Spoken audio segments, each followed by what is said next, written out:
Device, Hezbollah সদস্যদের ব্যবহৃত device আপনি চিন্তা করুন যে হিজবুল্লাহ মনে করছে যে টেকনোলজি যত সামনের দিকে যাচ্ছে তত তারা অ্যানালগ জিনিসগুলো ব্যবহার করবে, অ্যানালগ ডিভাইসগুলো ব্যবহার করবে। কারণ হচ্ছে সেখানে আ ইসরায়েল এই বেশি টেকনোলজিগত যে সমস্ত জিনিস আছে সেগুলোতে আক্রমণ করতে পারে, সেগুলোকে হ্যাক করতে পারে। ইসরায়েলের প্রধানমন্ত্রী বহু আগে বলেছে যে বর্তমান বিশ্বের যুদ্ধ এমন জায়গায় যাচ্ছে যে আপনি একটা বাটনে চাপ দিয়ে পুরো একটা জাতিকে আপনার সাথে মাথা নত করতে পারেন। এটা ছিল তার কথা।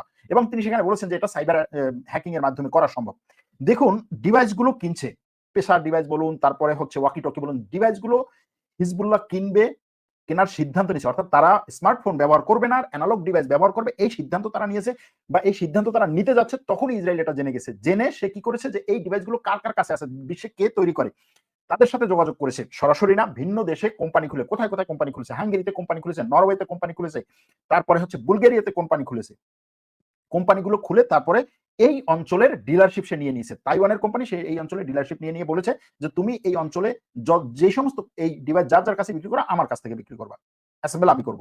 সে অ্যাসেম্বল করার সময় কি করেছে, প্রত্যেকটা ডিভাইসে সে ৩ গ্রাম পিইটিএন নামক এক ধরনের দাহ্য পদার্থ, ৩ গ্রাম, খুবই সামান্য, কিন্তু এটা এত শক্তিশালী যেটা আমরা এটার ফলাফল দেখলাম, সে এটার মধ্যে এটাকে স্থাপন করেছে। এখন হিজবুল্লাহ এই ডিভাইসগুলো কেনার পরে সে তার মতো তার হাতে যে ধরনের টেকনোলজি ছিল সেটা দিয়ে সে এই ডিভাইসগুলো টেস্ট করেছে, পরীক্ষা করেছে।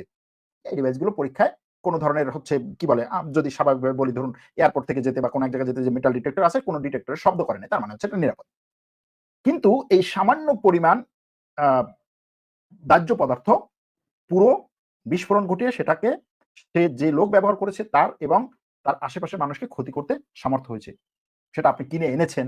অর্থাৎ সেই কিনে আনার আগ থেকে শুরু করে পুরো পরিকল্পনা, পুরো হচ্ছে এই যে সাপ্লাই চেইনটাই হচ্ছে সে কন্ট্রোল করেছে।